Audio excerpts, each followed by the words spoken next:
Well, good evening, everybody. Here we are again.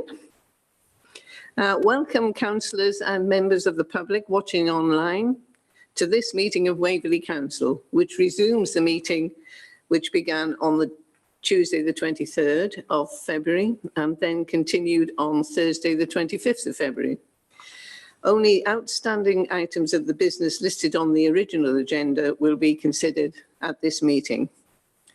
The councillors are supported this evening by the Chief Executive, Tom Horwood, Strategic Directors, Annie Wrighton and Graham Clark, the Head of Governance, Robin Taylor, the Borough Solicitor, Daniel Bainbridge, and the Democratic Services Manager, Fiona Cameron. Members, please use the raise hand feature on Zoom to indicate that you wish to speak. If the live stream to YouTube fails, we will pause the proceedings to enable that to be re-established, and we will take a short comfort break if it happens during at an appropriate point in the proceedings. Before we go any further with this evening's proceedings, councillors will no doubt be aware that tomorrow, the 23rd of March, is the anniversary of the first UK COVID lockdown. And this is being marked by a National Day of Reflection. According to the latest government data, more than 125,000 people have died from COVID-19 in the UK since the start of the pandemic, including more than 2,000 Surrey residents. As we are all together this evening, I propose that we take this opportunity to take a minute's silence to remember those who have died during this pandemic. It will start now.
Thank you, colleagues.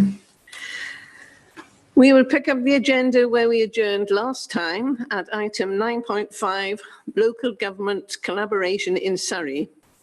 But before that, I'm advised that there are apologies for this evening's meeting from Councillor Sally Dixon, Chris Howard, Peter Isherwood, Julia Potts, and Steve Williams.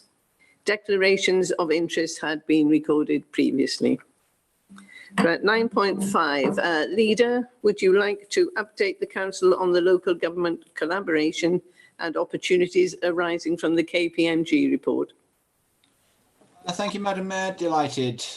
As I mentioned when we first started discussing this item, it would normally be a part 2 item, but it is something that I felt many members of the council might wish to comment on, and I'd earlier promised everybody that they could comment on the KPMG report. So hence it's been brought forward with a relatively nominal recommendation that the council debate it and effectively note it. You'll therefore be delighted to know that I will not be calling for a recorded vote. The only thing that has really moved on since our last meeting is that through the auspices of the Local Government Association, we have arranged a meeting, a joint meeting of the Waverley Executive and the Guildford Executive, which will take place tomorrow afternoon. So we can all look each other in the eye and discuss with the LGA the varying views that we have on how we should move forward, and feed into them the various facts. They've sent us a questionnaire, which we have answered for them, to see how the LGA can move forward, preparing details and recommendations of what they think would be the most logical and most efficient course for closer cooperation between Waverley and Guildford. That said, I will take up no more of your time, Madam Mayor, and the floor, as far as I'm concerned, is open to anyone who wishes to comment. Thank you, Madam Mayor. Do we have any speakers to this? Yes, Councillor Nicholson.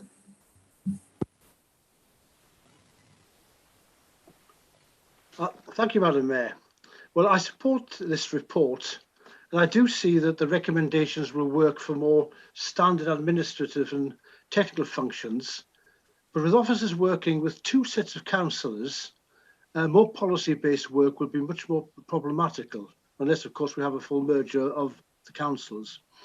However, we may be moving down a blind alley if the unitary council rollout moves quickly, as we do not yet know the position in Surrey, despite possible hints in the Luke Hall MP letter.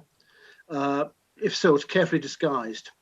What we do know is that all phase 1 proposals on unitary councils are now in the public consultation period, with elections in 2022 and full implementation in 2023. And we should be also heartened to know that in all cases, combined smaller district unitaries are in the running in opposition to the full county schemes. And in the case of Cumbria, an imaginative cross-border arrangement of 2 Cumbrian councils and 1 North Lancashire council are on the table.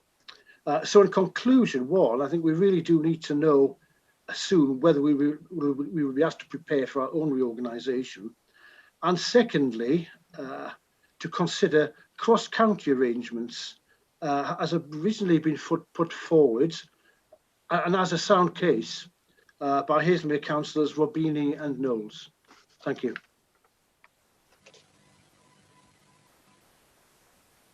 Thank you, Councillor Nicholson. Councillor Knowles. Thank you, Madam Mayor. I would echo very much what Councillor Nicholson has just said, but on the item as just outlined by the leader of cooperation with Guildford, and whilst that may be very welcome, I would ask the executive, through the leaders, good officers, to be very careful that we don't end up on the wrong end of the stick here. We have shared services with Guildford before and found that we did not get what we were bargaining for. In fact, something that took 3 weeks for us to do took 6 months for Guildford to do it. That's not saying it will be the case now, but I think we have to be very strong that we are here for the residents of Waverley, and we need to keep those services at the level of efficiency which they have been in the past. Now, the savings, I would assume, will only be at chief officer level and director level, because you'll still need as many planning officers for the joint number of planning cases and such like things that are done by council. But I was also would suggest, and I'm aware the KPMG report was based totally on Surrey, that we do need to look at cross-border and whether that would be more beneficial to us, as perhaps we are more like the rural districts that adjoin us, rather than districts running right up to the M25 and beyond. Thank you, Madam Mayor. Thank you, Councillor Knowles. Councillor Mulliner. Thank you, Madam Mayor. I agree with Councillor Knowles, but I would add the point that I think one of the pleasant aspects of being a borough councillor as opposed to a county councillor is the closeness of the links you can have at times with the officers, which can be quite important for getting things done for your residents. And the one aspect of sharing services I think that needs to be looked at very carefully is whether that ability to talk to the right officer will be in any way inhibited or reduced because they have so many more people to whom they could report. So I hope that those dealing with this will keep that particular aspect firmly in mind. Thank you. Thank you, Councillor Mulliner. Councillor Cossa. Thank you very much, Madam Mayor. Just 2 points I'd like to make. I've no problem with this in principle. We should always be prepared to talk to our close neighbours about cooperation. The thing I would be concerned about, and I think it echoes something that Councillor Nicholson said, is that we don't go so far and so quickly down this route, that we spend some time investing in quite elaborate new structural and process arrangements for things like joint trading arrangements and so on, only to find that not long after the county council election, the clarity of purpose of the government in terms of unitaries, both generally and in relation to Surrey, becomes clearer. And we've actually spent a lot of abortive time, officer time in particular, in putting in place new structures and processes that will then very soon thereafter have to be dismantled.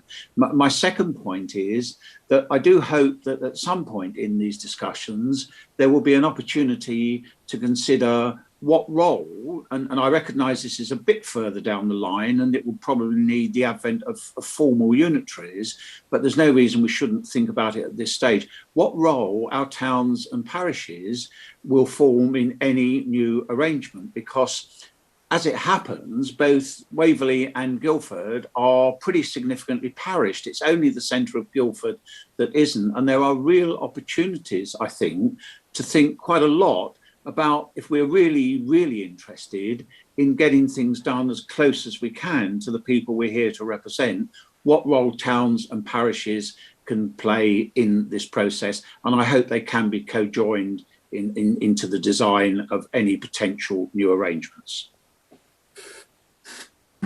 Thank you, Councillor Cossa. Councillor Adams.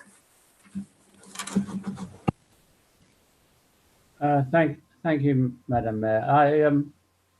I think while I understand what the effort being put into focus on Guildford, but I think if other options are just around the corner, we need to keep lines of communications open with either Mole Valley or Surrey Heath as well at the same time, to see how the potential three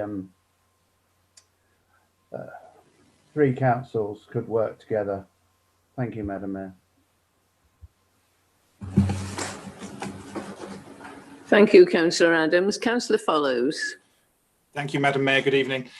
So just to comment on a couple of these things so far, I absolutely agree with Councillor Cossa. We do need to think about the potential opportunities that could be there for towns and parishes. I'm sure that's something that we'll try and keep in mind as we move forward. I think the general gist here is that we're cautiously moving down this path, knowing that we have financial obstacles that we need to deal with, but we're not rushing into anything, because, I mean, at the end of the day, we need to do this carefully and deliberately. But we also need to bring members along of all parties, because if we're having a big fight in this chamber while we're trying to do this, I think we're going to have a counterproductive time across the board. So the intent here is to try and bring everybody along with us to make sure everybody is absolutely informed about what's happening and why we're doing what we're doing. And the very last point I would make is that we're absolutely open to keeping up those communication lines with Mole Valley and Surrey Heath, particularly, I think in the long run, if there are moves towards unitaries other than this single Surrey unitary, that's the sort of Guildford and Waverley are the building blocks potentially of that too. And so that's something that I think we also should be thinking about. So I'm sure the leader will probably comment in his summing up in regards to working with non-Surrey boroughs in this process. But I just wanted to give that reassurance on the comments that have been made so far. Thank you, Madam Mayor. Thank you, Councillor Follows. Are there any other speakers? No? In that case, Leader, would you like to sum up? Thank you, Madam Mayor. And, I thank everybody that's taken part in this debate. I think it is something that we really want to be as open and transparent as possible, and to get as many thoughts and ideas from the whole of the council, so that we have a feeling for how people are thinking. To pick up some of the points that were made, Councillor Cossa on towns and parishes, I could not agree more. One of the policies of this administration is to devolve both assets and, if possible, decisions down to the towns and parishes. And the Surrey model of how they would run a unitary by having appointed local networks, I believe they're called. I think they have an idea of 23 across the place, would to me be a disaster for the towns and parishes, and would just make them completely non-useful in the political sense. So I strongly agree with him. Towns and parishes are nearer to the people. They've shown amazing industry and versatility during the COVID episode. And yes, I totally believe in strengthening them. I am totally in favor of devolution of any decisions as low as possible. And that means down to us from above and down to the towns and parishes from us. Picking up the point that things have not gone well with Guildford previously, I can well understand that. Guildford are a much more concentrated in a major town than we are, rather than as spread out as we are.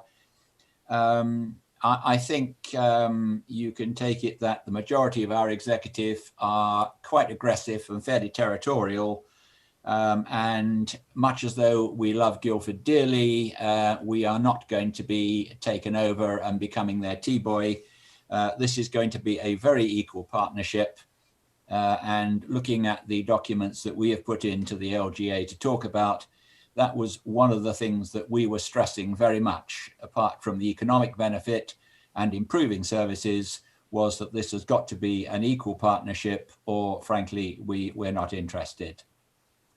Looking outside the county boundary has not found favour with those above us, but I have to say it is something that I see great potential in personally.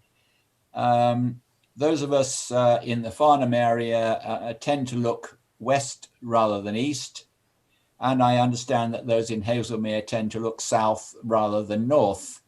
That is something which we need to bear in mind and look for when we move forward. And the Cumbria, Northumberland mixture that has been mentioned, I think is an interesting model to look at. Certainly Hart and Rushmore would be interesting places for us to look at.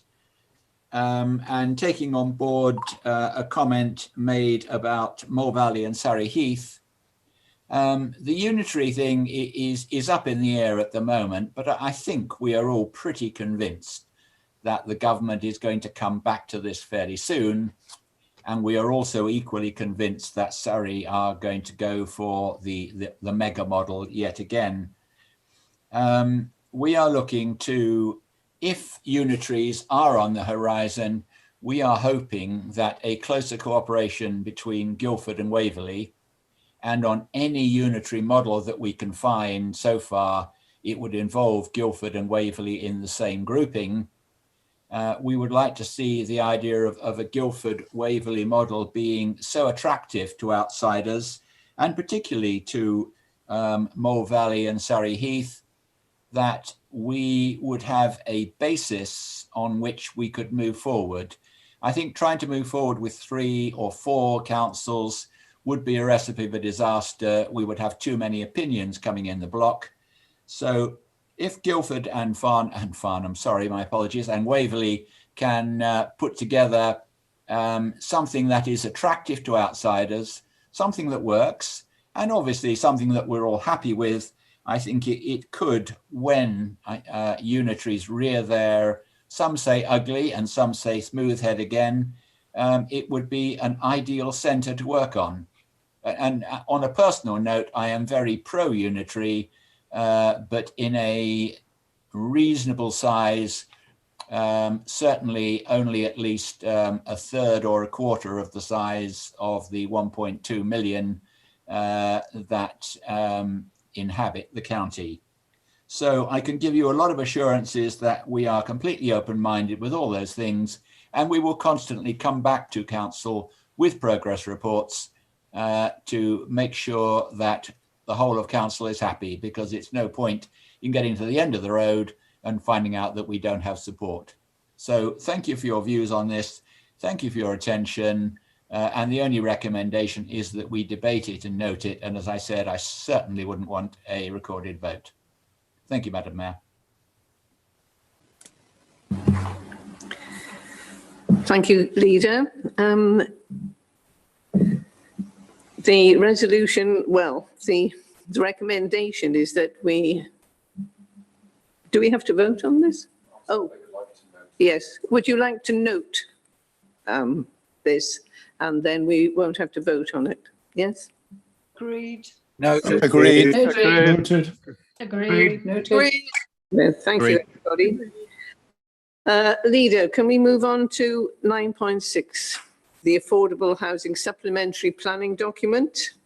Could you introduce the affordable document and ask Councillor MacLeod to present it in detail?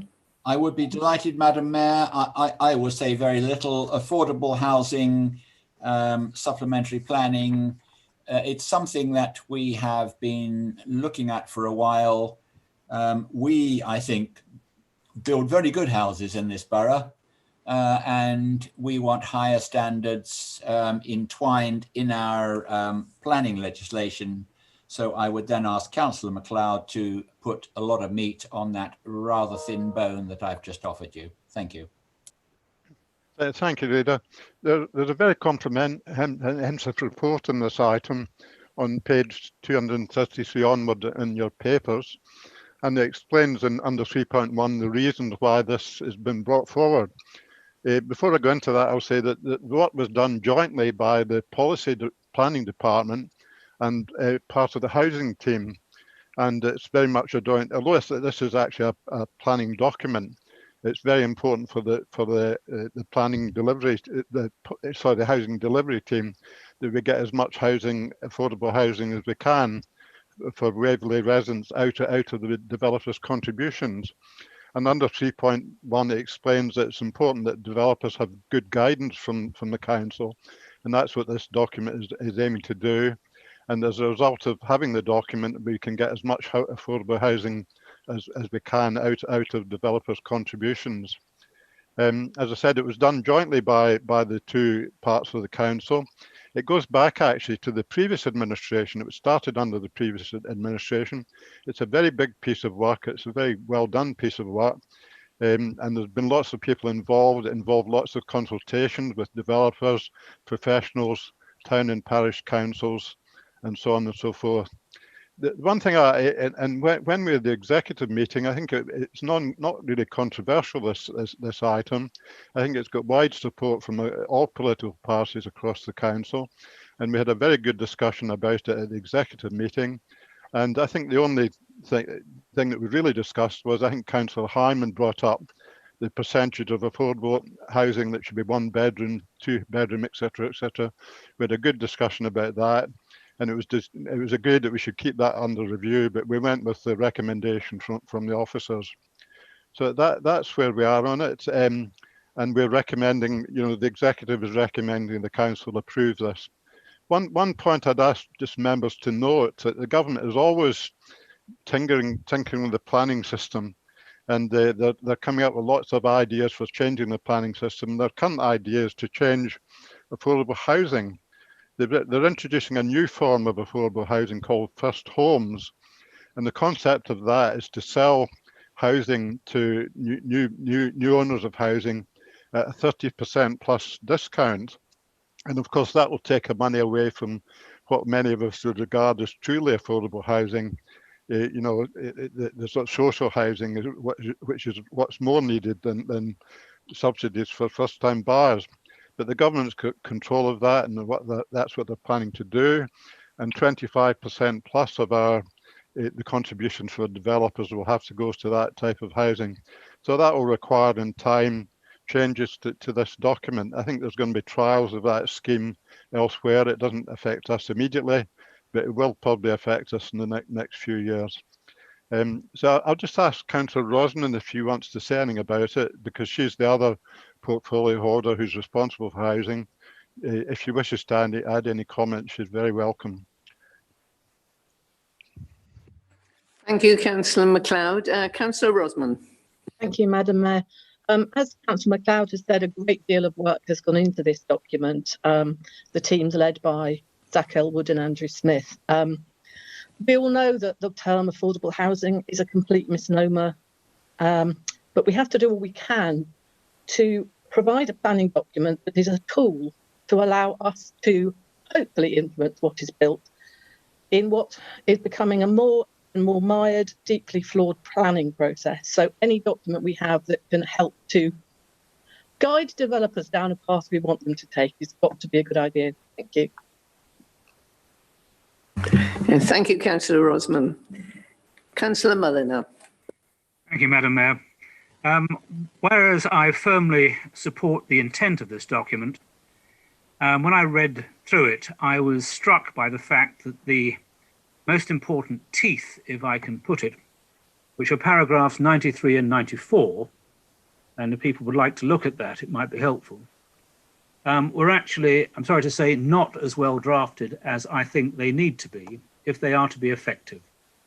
And this is the much vexed issue of when a developer applies for permission on a greenfield site or one where affordable housing is appropriate, and perhaps initially agrees that 30% affordable housing can be provided, but then a little later comes back and seeks an amendment based on a viability submission that either the affordable housing proportion must be reduced or indeed removed completely. And what paragraphs 93 and 94 are trying to do is to give the council some means of recouping their expected affordable housing contribution if it should turn out that the development actually is much more successful or more profitable than was thought at when it was agreed, no doubt with our usual reluctance, that the affordable housing contribution should be reduced. And I have in fact prepared alternative drafts, and I appreciate that no one wants to draft in committee, but I can certainly, I've asked Fiona Cameron if she can have them ready to be shown if that's what is wanted. But I think the key issues which are missing, first of all, the language in paragraph 93 is frankly very weak. We talk about financial contribution may be pursued, and at the end, callback or top-ups may be considered. This is frankly very, very weak in terms of stressing our commitment to try and get a further contribution if the development's profitability has improved because the market has improved. I think we also have to mention two things which are not here at all. First of all, many of the larger developments are in phases, and it would be important to assess the viability at completion of each phase and not just right at the end. Otherwise, years could elapse before you see any extra money. And the second thing, which is very important, is that this is not an attempt to punish developers, but simply that if it should turn out that contrary to their expectations at the beginning, they can afford to produce affordable housing or a financial contribution in lieu, then what we ask of them, or are able to demand from them, should be limited to that required to meet the requirements of policy AHN1. I'd be more than happy to share the draft with the officers, and the amendment I would propose is that we should approve the principle of the SPD with final wording to be agreed between the portfolio holders and the leader and deputy leader at a slightly later date. But I do think that if we're going to do this, we should make sure that it is fully effective. And I'm sorry to say, I think those two key paragraphs are not sufficiently well drafted to do the job. Thank you, Madam Mayor. As I say, I do have the draft available if people wish to see it now, but I can understand if that's not regarded as terribly helpful in a council meeting. Thank you.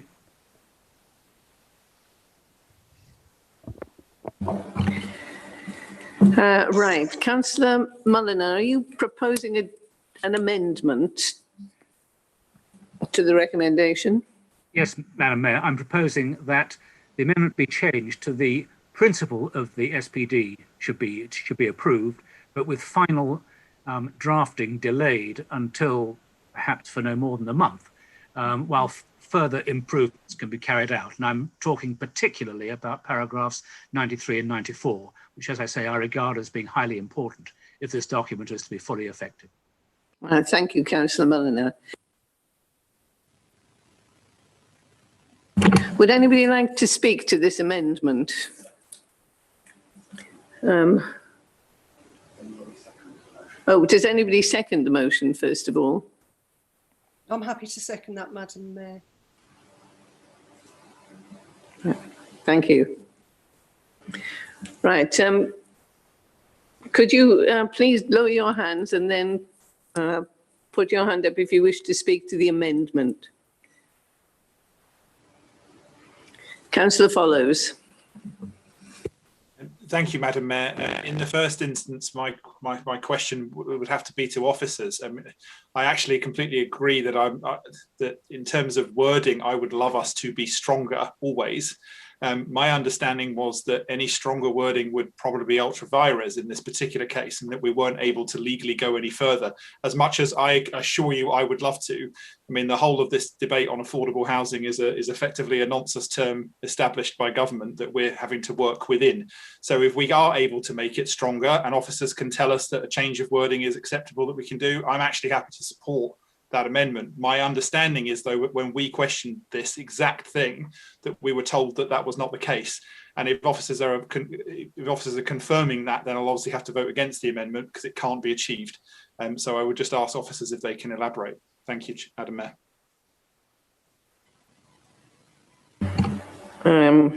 Thank you, Councillor Follows. Councillor MacLeod.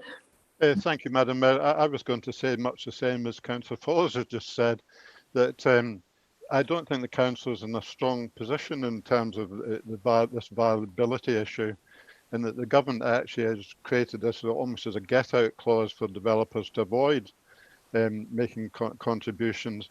And it's been quite controversial in some instances in Waverley, for example, the Woolmead scheme in Farnham, where the developers are able to completely avoid affordable housing contributions.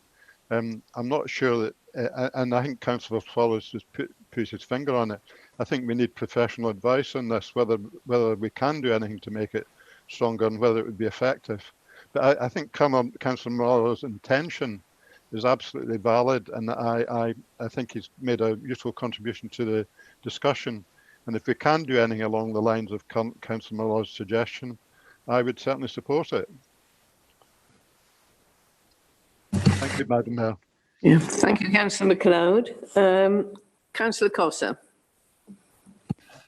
Thank you, Madam Mayor. I think we're all on the same page on this, and I understand Councillor Follows' point that they may have had this discussion and been advised by officers, but I think we're going to really struggle in a full council meeting today to hear that advice, have a response to it, ask questions about it. And in that sense, if we are all wanting, and I'm sure we are, it's one of the things that's frustrated me most since I joined the Borough Council, to do whatever we can to maximise our position in this area, then surely the amendment makes sense. It's not asking for the whole report to be thrown out. It's merely asking that we take a pace back, take offline from council, where I really don't think we can do it very effectively, and have a chance to look at those proposals that Councillor Mulliner has developed, and see whether the ruling administration and officers feel that there is something there that we can do to strengthen our position.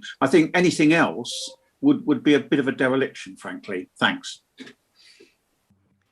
Right, thank you. Could I ask Daniel Bainbridge if he would like to comment before we go any further? I know there are other people to speak, but we'd just like a comment from the Borough Solicitor. Thank you, Madam Mayor. I think the suggestion was being made by Councillor Mulliner that this could be, the final sort of working up of this could be delegated. The SPD does need to be adopted by council, and I'd be concerned about the wording being delegated down to officers for a final decision. I may have misheard Councillor Mulliner, so I'm happy for that to be clarified. As to the wording, I've only just seen it myself. and I'm comparing it with the agenda, so I don't have any track changes to work from. But I'm conscious that Zach Elwood and Andrew Smith aren't in the meeting today, and so therefore the two heads of service involved here aren't present. I would need a little bit of time to read through it and probably talk to colleagues. But just I think on the point about that Councillor Mulliner made about potential delegation down, I'm not sure at this stage. I'll reflect on it a little bit further whether that's acceptable, Madam Mayor. Thank you.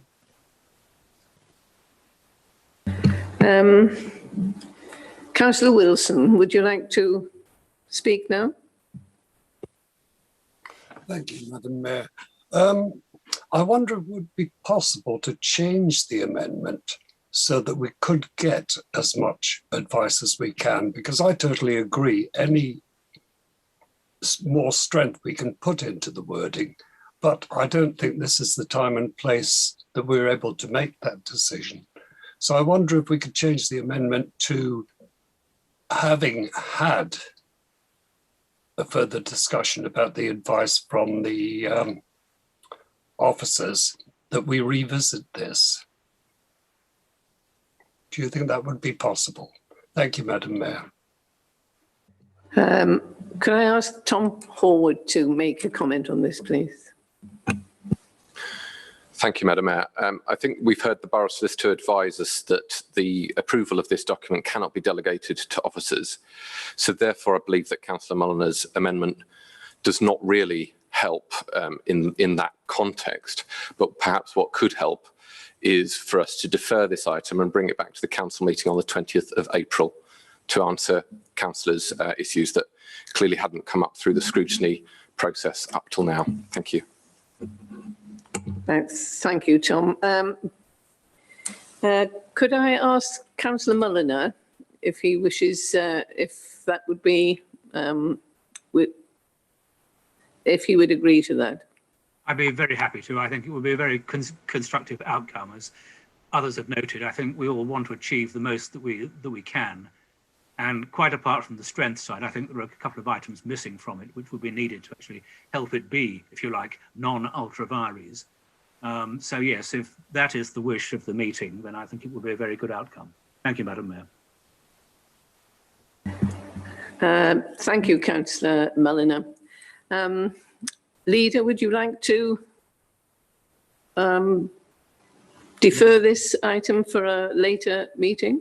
Yes, indeed, Madam Mayor. I mean, I think, as was earlier said by, I think, two members, we are all pointing in the same direction. We do not have a clear steer that we cannot legally make this stronger. So I would be very happy to defer it to the next council meeting, and we could then see if we can, let's say, strengthen the wording, and we will bring it back to the next meeting. I'll just make sure that the portfolio holder is content that we keep it over for what's going to be, what, 3-4 weeks. But it seems perfectly reasonable to me, unless there is any violent need for it to be passed today, which I don't think exists. Could I just ask Councillor MacLeod for a quick view? Well, thank you, Leader. No, I would agree to that, provided also Councillor Rosman also agrees. That this document has been quite a long time in the making, so you know, deferring things for a few weeks, that doesn't make that much. It's very important that we go on with this as soon as possible. But nevertheless, I think in view of if that's the feeling of the meeting, I would be happy with that if Councillor Rosman was also happy, Leader. Right. Councillor Rosman? Thank you, Madam Mayor. I've had a lot of conversations with Zach Elwood about these phrasing, and the discussion was all around the basis this is a living document. It can be amended. If it can be tightened up, great. The longer we don't have it, the more concern I have that we aren't going to be able to exert some force in terms of developments that we don't agree with, or we don't agree with the viability statement and the cottage industry that has grown up around that. So I would just add, the questions have been raised, and I was told that this was probably the best we could go with. but that it is a living document and suggestions can be made to improve it going forward. Thank you. Thank you, Councillor Rosamond. Madam Mayor, I would be, having heard of people say, I would be quite happy to defer it only until the next council meeting, when portfolio holders can confer, particularly with Councillor Molyneux and anybody else who has serious concerns and some suggestions. And I think deferring it to the next meeting keeps a sense of urgency, gives us a definite target, and I take it very much that that is the will of council, so I would be happy to do that. The proposal is we defer this to the next meeting. Is that agreed? Agreed. Agreed. Agreed. Agreed. Agreed. Agreed. Agreed. Agreed. Right, thank you. Should we now pass to 9.7, the ICT strategy? Leader, could you introduce 9.7? Thank you very much, Madam Mayor. I'd be delighted. We're having a good look at what we're doing with our telecoms and our IT, and I will let our expert, Councillor Peter Clark, take you through the details. Thank you.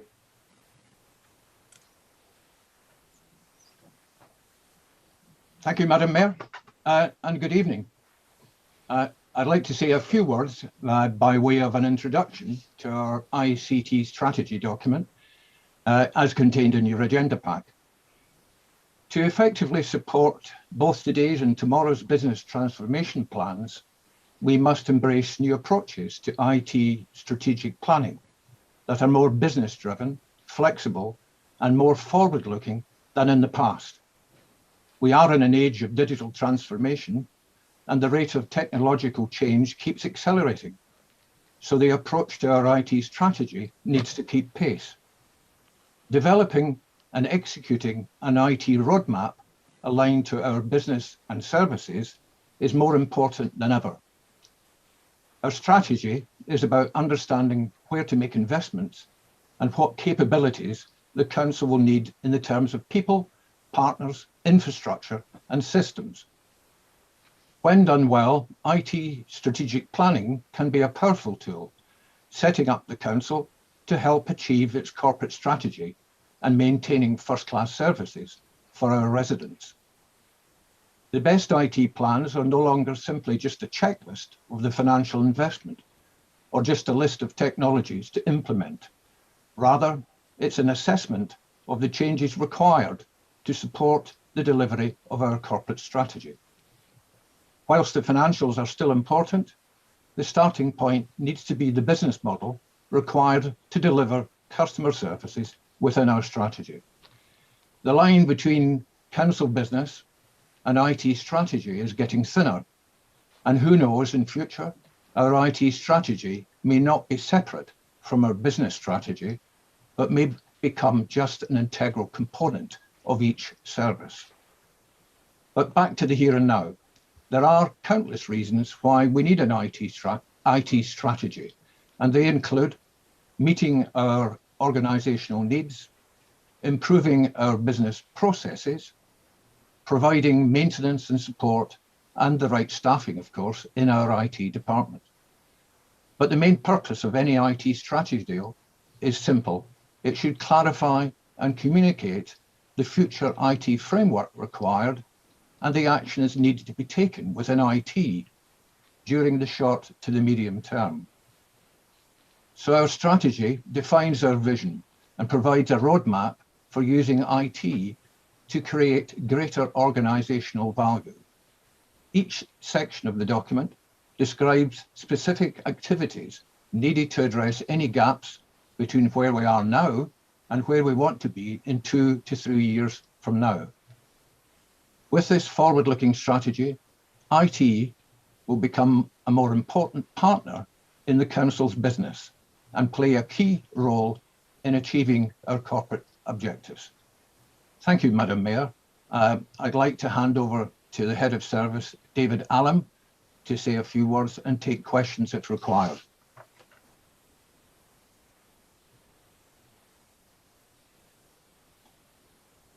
Thank you, Councillor Clark. Yeah, just very briefly touch on some of the kind of component parts in here.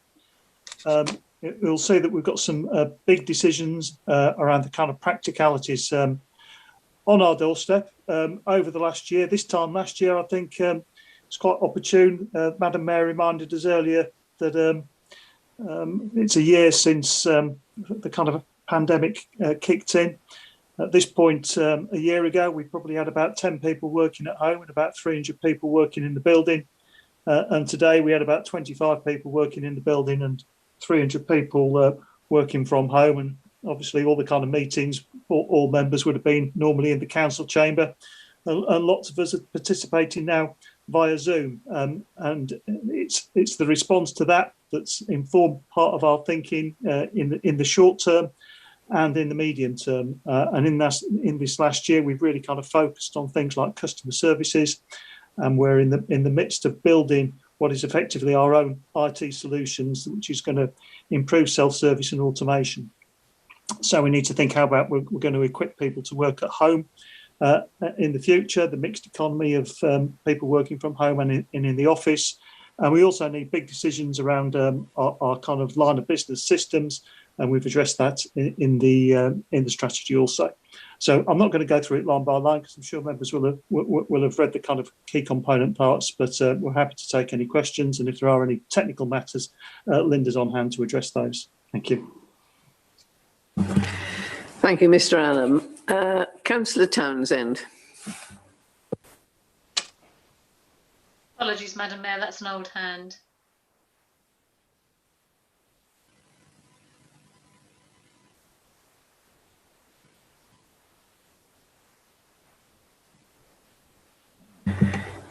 Councillor Townsend?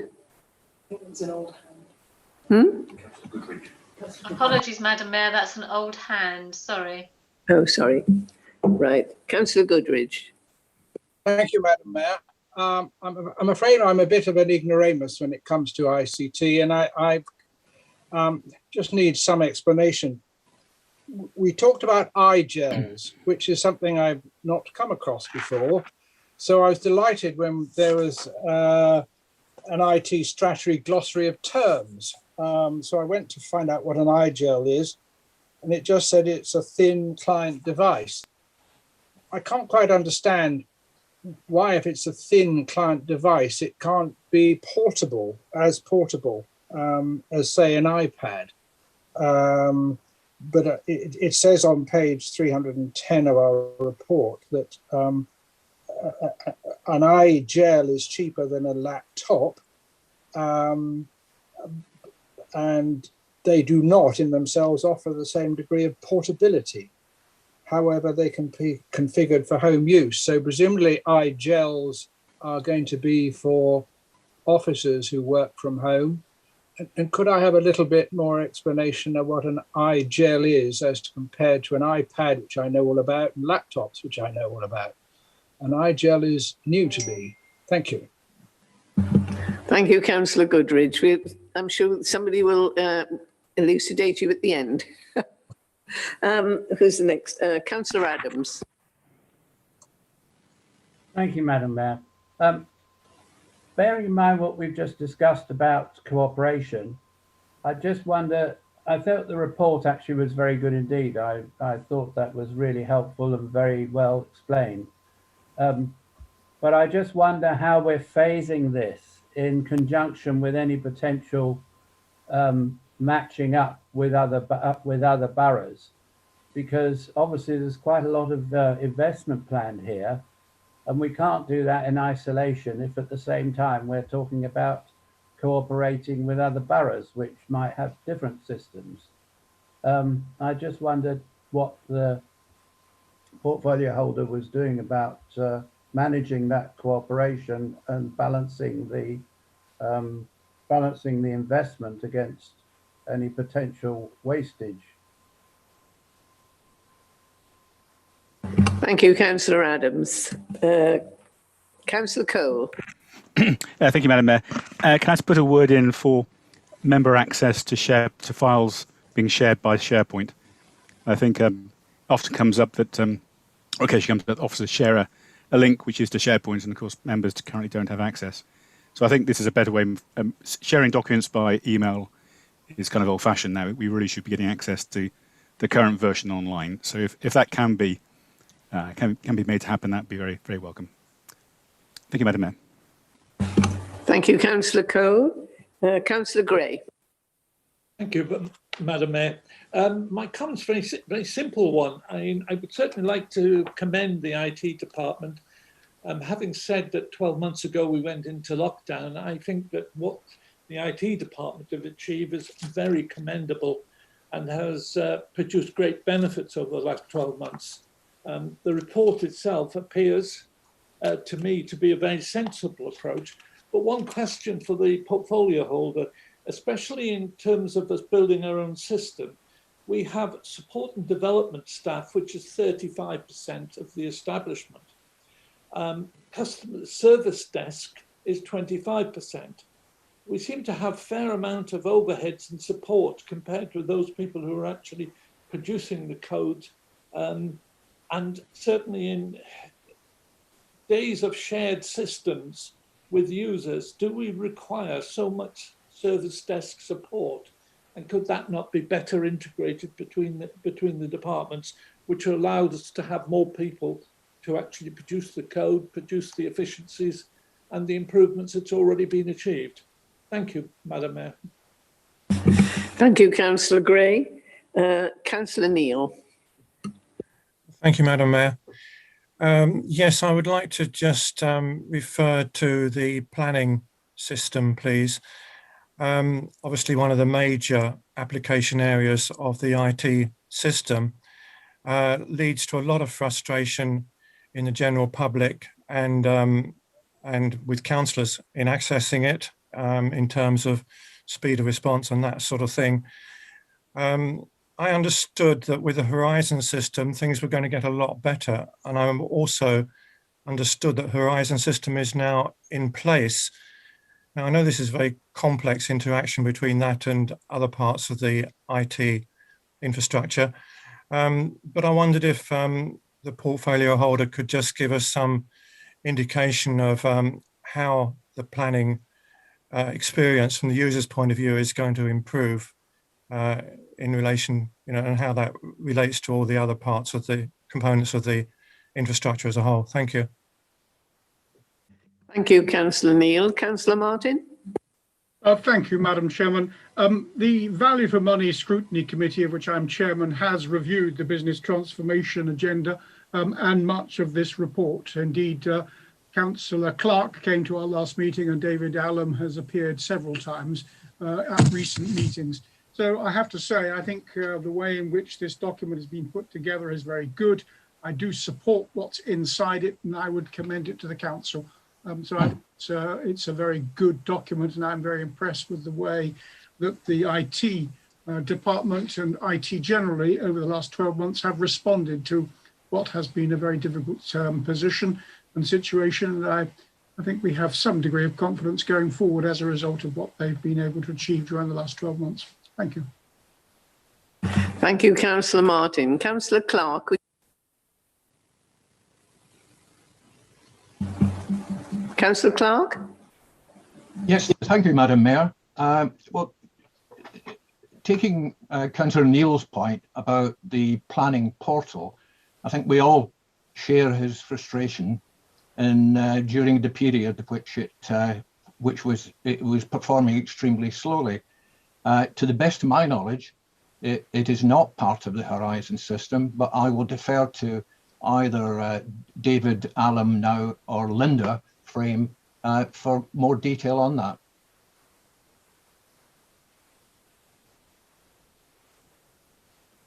Thank you, Councillor Clark. I'll better bring Linda in for a technical explanation, I think, at this point. Yes, actually, everybody, we're in council mode at the moment, not in committee mode. I wonder if you could stop these. I just need to hear from the portfolio holder himself, if that's possible. Okay.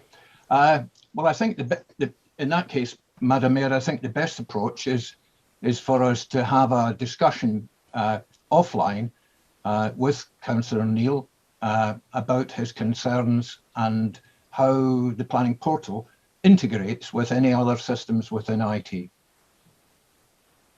Thank you, Councillor Clark. Councillor Darcy. Yes, thank you, Madam Mayor.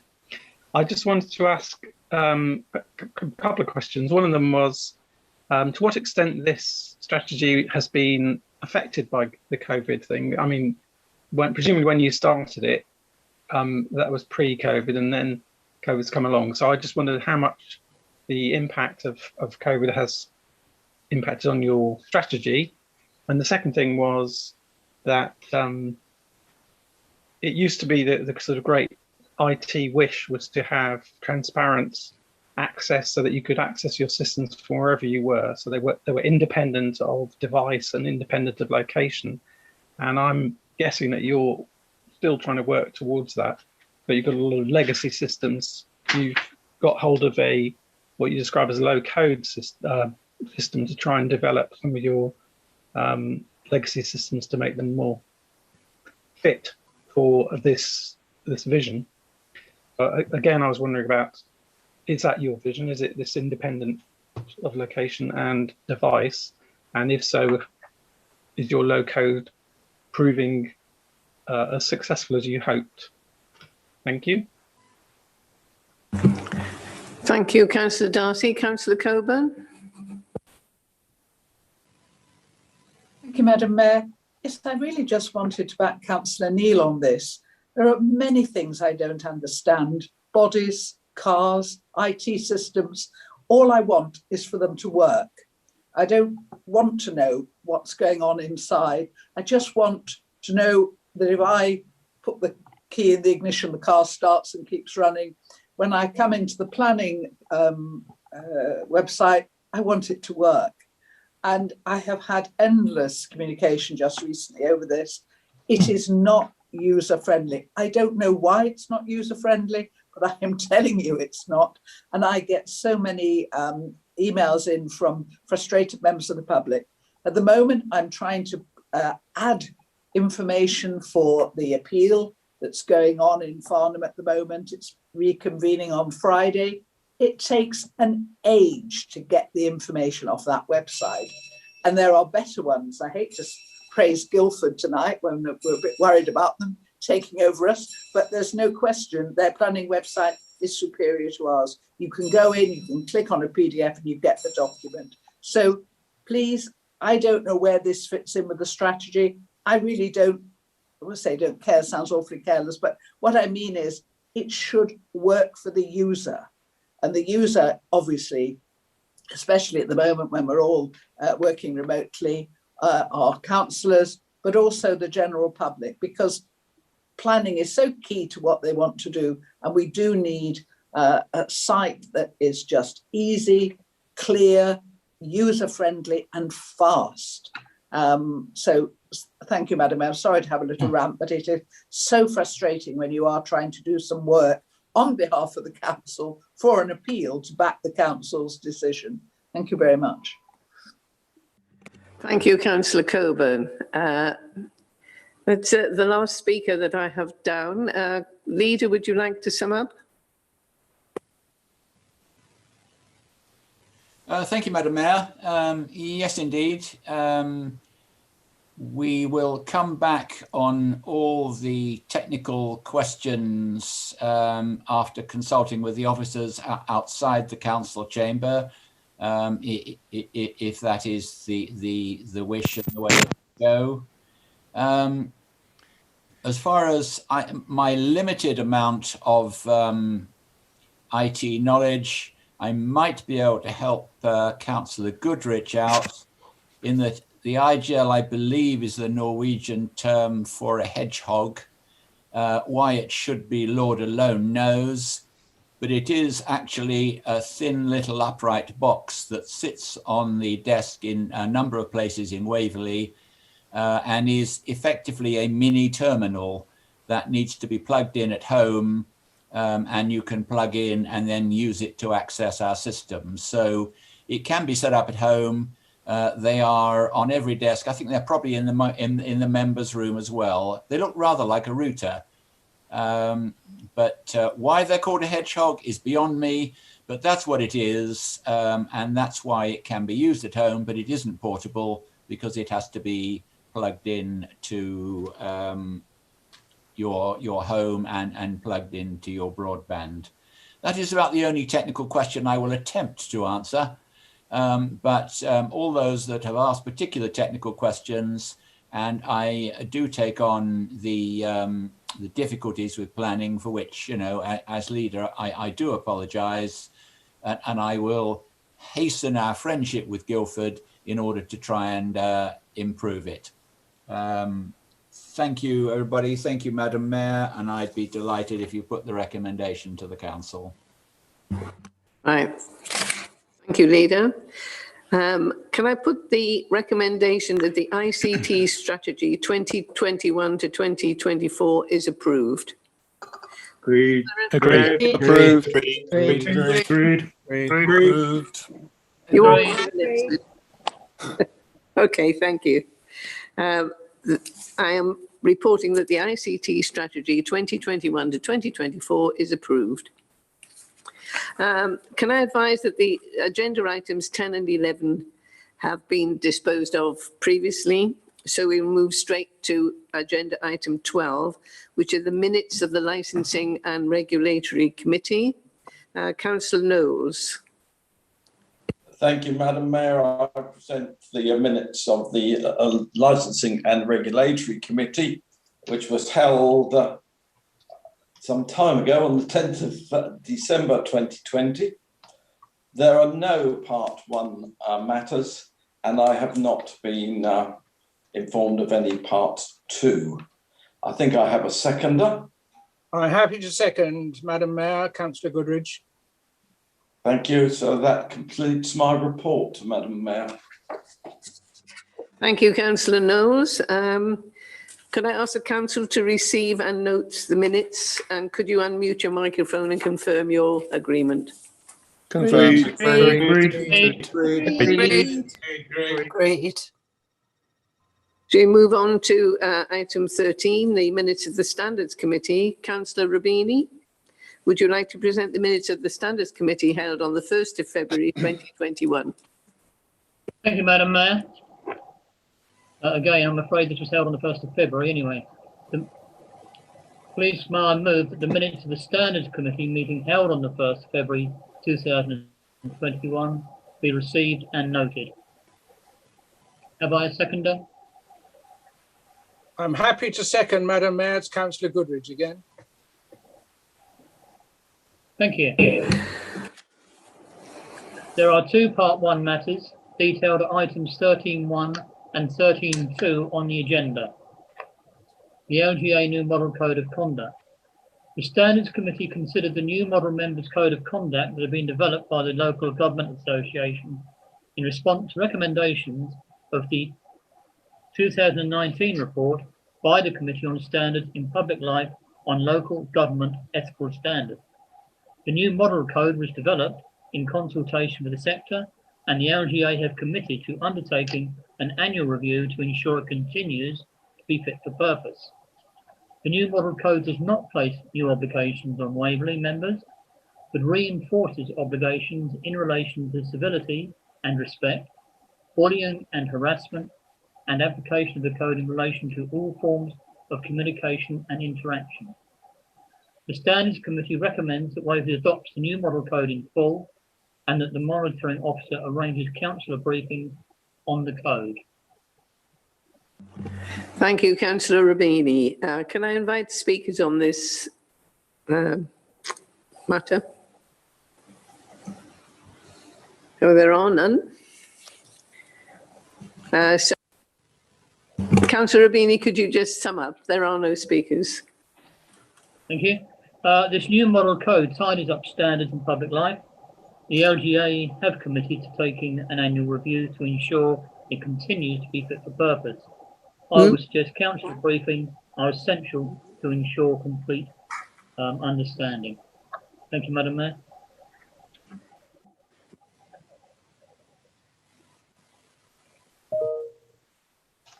Can we have a vote on this? Yes. Can we pass it, or do we want a recorded vote? Can we pass this? I don't think there are any need to pass it. Can we just unmute our microphones and Agreed. Agreed. Agreed. Right. So the vote was carried. So we will now adopt the new LGA Model Code of Conduct. Right. 13.2, I think. Thank you, Madam Mayor. The Standards Committee discussed the issues arising from members using the Zoom chat function during meetings to carry on parallel commentary to that taking place in the meeting. The committee agreed that this was not appropriate or helpful, and virtual meeting procedure rules should be amended to clarify the acceptable use of the Zoom chat. The virtual meeting procedure rules have been included in the agenda pack, including the proposed new virtual meeting procedure Rule 9, which is the only change proposed for Council's consideration. Standards Committee recommends that Council adopts virtual meeting procedure Rule 9 relating to the use of chat functions during Council meetings. Right, thank you, Councillor Rubini. Do we have any speakers on this? Yes, Councillor Cossa. Thank you very much, Madam Mayor. I'd like some clarification on the position here. There are two items listed under this item, and they are in part one of which is the one that Councillor Rubini has referred to on procedure rules. The other one is the scheme of delegation. And I would like to actually say something about the scheme of delegation and the decision that appears to have been taken by the Standards Committee. As this does appear in part one and part two, can I just be absolutely clear that I do have the right to do that? Because my understanding when I've raised this before has always been that it is open to members of the council to talk on matters in part one, but only on part two do we need to give notice. So I've given no notice, but I do want to discuss or make a few comments about the position on the other part of this item. Thank you, Councillor Cossa. Point of order, Madam Mayor. I believe that the item on delegation was actually not passed by the Standards Committee, and it's not part of the minutes and therefore not able to speak on. My understanding? Well, I'd still like a ruling if I can, Madam Mayor. It does appear in the agenda, so. Well, thank you. Just a moment.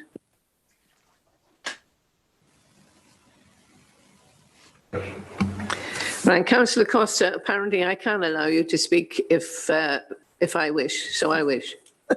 Thank you very much, Madam Mayor. I did want to say something about this because the initial genesis of this and the reason it ended up in the Standards Committee was because of the situation that arose over Broadwater Park. And I, as a Godalming councillor, found it really of some concern that apparently a decision that I and a number of constituents thought had been taken previously by the executive of this council had apparently been overturned by an officer of the council. Now, I had lots of correspondence with the chief executive and others who sought to explain that it was absolutely okay for an officer of the council under their delegated authority to take a decision that was different and departed from that decision of the executive. Now, the purpose... Point of order, it did not, Councillor Costa, depart from the decision. That was the point. Can I please ask, Madam Mayor, that I be allowed to continue with what I have to say? It's not a point of order. Point of personal explanation then, Madam Mayor. Councillor Follows is just shouting. No, point of personal explanation, Madam Mayor, under the standing orders. All right, Councillor Follows. But Councillor Costa is actually actively stating an untruth. And I do believe that should be questioned. The decision was not changed. It was merely followed through. And this was sustained not only by the monitoring officer, but also by a call-in to an ONS. So my point of personal explanation is that Councillor Costa is knowingly stating an untruth into this chamber, and I do wish you to sanction him for it. Thank you, Madam Mayor. Can I just say, Madam Mayor, that is not a matter of personal explanation by Councillor Follows. He has no personal role. I know he likes to intervene on a large number of matters, but he's got no personal interest in this. What I stated, I believe to be the case, and I would like the opportunity to continue with what I had to say, if with your indulgence, please, Madam Mayor. Right, Councillor Costa, would you continue? But then I think when you finish speaking, we should go back to the discussion on the use of chat functions, which I think we've slightly departed from here. Well, of course, I'm not trying to spend any debate on that, Madam Mayor.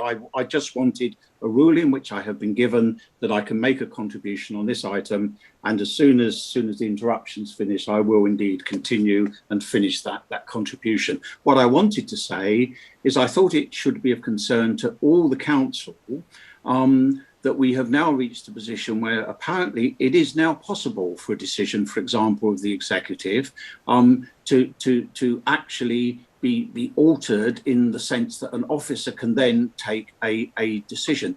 The thing that most concerns me is about the transparency of the council. This is an item of significant public interest in our area, yet all of a sudden it got lost because all that was happening was the executive was being briefed, and there wasn't until actually the matter was raised by a number of councillors on my side of the chamber about what was going on, it suddenly came all the way back to the executive. And I think this is the decision here is wrong, and I think it will be something that all councillors will subsequently come to regret. The fact that if you are responsible for taking an executive decision, you can subsequently hide it behind an officer decision and not bring it back into the full light of public glare. Thank you very much, Madam Mayor.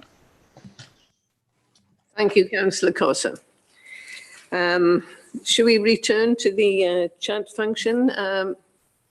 Councillor Merriweather. Thank you, Madam Mayor. I'm afraid I really must correct the record here. Thankfully, I've got a copy of the decision that Councillor Costa is referring to right in front of us here. The decision is, let me just take it here. To an end soon. Oh, for goodness sake. The decision was for the executive back in 2018, authorised officers to proceed with due legal process to grant a new lease. Now, Councillor Costa has fallen into the trap, like some of his colleagues, of conveniently ignoring the wording of that decision. And if you ignore the wording to proceed with due legal process, arguably you could have a point, but you can't ignore the wording to proceed with due legal process. Otherwise, the executive in 2018 may very well have taken a decision which was unconstitutional. So I really would like everybody who is tempted to fall into the same trap to go back and read what the 2018 executive actually decided. I'm sorry I can't share the screen for some reason here in front of me. What I will do is perhaps email out a copy to all of the councillors so that you can read it for yourself. That decision has been misrepresented time and time again, including in the BFM ONS call-in, and it does this council no credit. I'm afraid that was an appalling document, the call-in. It contained at least one untruth that the signatories should be ashamed of. And I really think it's time to call a stop to all of this nonsense. Right, amen to that. Councillor Rosamond. Thank you, Madam Mayor. I'd just like to go back to the fact that we're not talking about what's happened going into historical issues here. We're talking about amendments to the virtual meeting protocol. So quite while we're going back to something which has been through the mill again and again, including VFM and all sorts of other iterations. And could we perhaps ask Daniel Bainbridge for his comment on the question that was put by Councillor Cotta? Thank you.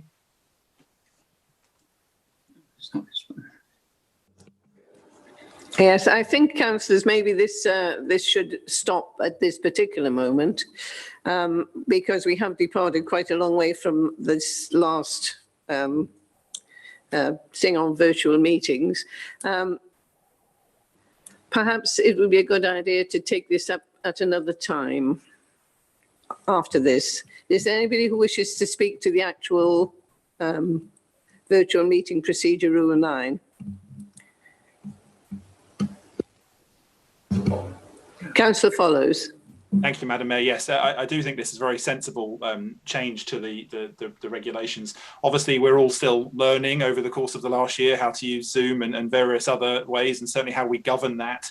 And I think in the interest of transparency, restricting the chat to be just for technical uses is an appropriate thing to do, because actually all of the debate should be going on in public so the public can see it. And I say that as someone who's been as guilty as anybody else in using the chat outside. I just think it's a sensible restriction for us all, but still allows us to report technical issues, which does deviate from one of the other recommendations, which was to block it completely. So I think this is a sensible and appropriate middle ground. Thank you, Madam Mayor. Thank you, Councillor Follows. Councillor Goodridge. Yes, I would agree with Councillor Follows on that, and I think it's something which we should be supporting. Madam Mayor, slight indulgence, but we are talking about the virtual meetings procedure rules, which, as I understand it, will all come to an end in May.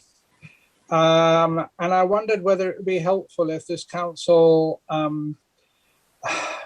agreed some sort of pressure on the government to extend these rules beyond the 8th of May or 6th of May or whatever the date is. I'm aware of the practical difficulties this council will have if these rules are still in place then, because they won't be in place after the 6th of May because we won't have virtual meetings, according to where we are with the government. And it just occurred to me that the leader might feel it helpful if this council endorsed the view that virtual meetings should be allowed to continue beyond the date set in May. So I mentioned that with your indulgence, Madam Mayor, bearing in mind I'm aware the leaders of all the parties are scratching their heads trying to work out how we're going to get round all this. Thank you. Thank you, Councillor Goodridge. I know that the leader has actually written asking for these to be extended past the 7th of May. So I don't know, Councillor Ward, would you like to comment on that? Very much, Madam Mayor. Yes, please. I thank the councillor for actually bringing it up, because it is something that is actually quite crazy. I'm staring at a myriad of faces on the screen, and I'm not seeing too many of us who are teenagers or in their 20s.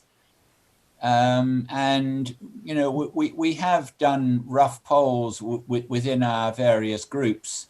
And yeah, quite rightly, people would be reticent to come into a council chamber. They certainly want 57 of us sitting in there squeezed up together, where we'd have one person with perhaps having had 2 jabs next door to someone who'd have no jabs and just been out to the pub, next door to someone who'd had 1 jab, and someone in their early 30s sitting next to some poor soul like me. So it is a huge difficulty. We've had a lot of leaders meetings, Surrey leaders, the Local Government Association, the District Councils Network. I believe also NALC, the National Association of Local Councils, are actually supporting a court case against the government.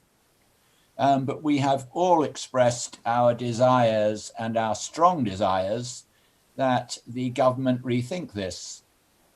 I've been very, very upset would be perhaps a minor term. Every government minister has constantly said the same thing. There is no time in the parliamentary timetable.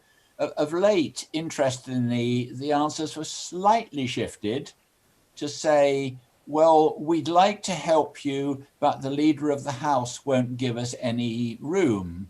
So I do detect a slight sort of shuffling of things off various desks onto another desk. And I think some people are beginning to realize that this is something that needs attention. I do note that on Thursday, the Prime Minister is at a debate where he is hoping, although he's getting a lot of friction from his backbenchers, he's hoping to extend some of the COVID regulations. And I have a hope that on Thursday he may have the good sense to actually extend our ability to do remote meetings. I mean, I personally think we should be given the flexibility to have remote meetings, meetings in the chamber, or hybrid meetings. And I think hybrid meetings could well be a thing of the future, which would help out people who were suddenly unable to come to a meeting, people who had childcare problems, people who were carers. So I think this is a huge, huge issue. We as a council are pulling as much as possible of our decision-making into April. And we are hoping, and whenever you hope for things in politics, it doesn't seem to work, that we will not have any major decisions to take until later in the year, when either more sense might have prevailed in the hierarchies of government, or enough of us may have had our second jabs and felt confident enough to come into the chamber. But even so, social distancing in the chamber would mean we could only have 50% of our councillors there. And on paper, it sounds great. You know, 2 councillor wards, send 1 councillor from each ward, and it's easy, it's done. Well, it's not that easy, because that's disenfranchising people. And if you have mixed parties in the ward, you are upsetting the political balance of the council. If we ask council leaders, group leaders to select various councillors to come, it's possible and it looks wonderful on paper, but that's not why we were elected as councillors, to be told, sorry, you can't come to the meeting on Wednesday. So I thank you for that. If councillors would endorse and stand by everything that we have tried to do to get it through to government, both verbally and in any other way we can, I would greatly appreciate as much backing as possible. And thank you for raising it. Thank you, Councillor Ward. Now, do we have any other speakers on the virtual procedure meeting 9? Yes, Councillor Martin. Thank you, Madam Mayor. Yes, I do agree with what the leader has just said. I am in agreement with what has been said on the chat function. However, I have had my hand up for a while. I just wanted to say that the Conservative group do support Councillor Coss's view of the issue that he raised. And we believe that it's not right that due legal process should be the vehicle by which a 180-degree turn is made without coming back to the executive in public for a review of that situation. But I really don't want to say more than that. Thank you. Thank you, Councillor Martin. Councillor Martin, that's right. Councillor Wilson. Very quickly, Madam Mayor, I would back what the leader has said about virtual meetings. This is the way forward. And unfortunately, I think the leader of the House of Commons is living in another era. From a climate change, from an economic, and from just a safe view, we should push for virtual meetings to be possible whenever possible, regardless of pandemic or otherwise. Thank you, Madam Mayor. Thank you, Councillor Wilson. Councillor Rubini, would you like to sum up? Yes, I would indeed, Madam Mayor, thank you. Briefly, council meetings should be held as they would in the chamber. So for transparency, Zoom chat should not be used for debate. So that's the recommendation. Do you want me to read it again? Because we seem to have gone off track. Yes, that would be good. So the recommendation is that the Standards Committee recommends to Council that the virtual meeting procedure rules be amended to include VMPR 9 to require that participants and observers at Council and Committee meetings refrain from using the Zoom chat facility other than to draw attention to the Chairman or Committee officers to any technical issues. Thank you, Madam Mayor. Right, thank you, Councillor Rubini. Can we do this by assent? Shall we do this by assent? Could you please unmute your microphones? Agreed. Agreed. Agreed. Agreed. And so the motion is, the recommendation is adopted. I will advise there are no matters to be considered in the exempt session.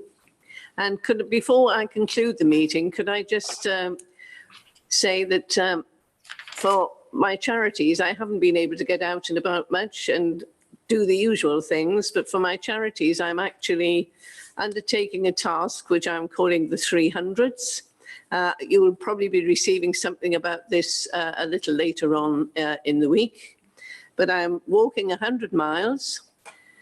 I'm swimming 100 lengths. And the last one, which to me is the most trepidatious of the whole lot, is I'm learning to ride a bike. Somebody from Farnham Cycleway, a cycle person, is going to show me how to do it. And I'm going to ride a bike without falling off for 100 meters. So those are my 300s. And I've actually got 51 miles of my 100 miles done. Unfortunately, all around Farnham. So if you have any nice 3-mile walks in your areas, if you could let me know, then I can carry on with that. And hopefully I'll get up to the 100 before I have to start doing anything else. Okay, with that said, the meeting, can I call this meeting to a conclusion? Thank you. Thank you all.